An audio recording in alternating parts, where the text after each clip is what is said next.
আমরা সিদ্ধান্ত নিয়েছি যে বিশ্ববিদ্যালয় থেকে তাকে সাময়িকভাবে আমরা বহিষ্কার করে দেব। নাম্বার 1।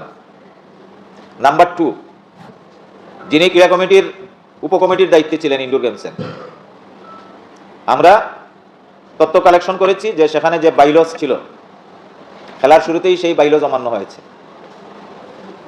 তো খেলার শুরুতেই যদি বাইলজ অমান্য হয় তাহলে সেখানে সুষ্ঠু ব্যবস্থাপনা থাকে না।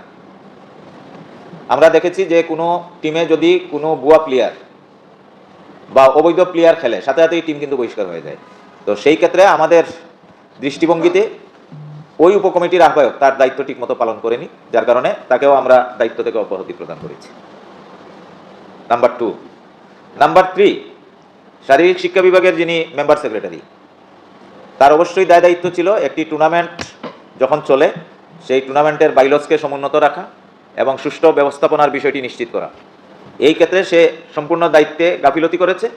এই জন্য তার বিরুদ্ধে কেন ব্যবস্থামূলক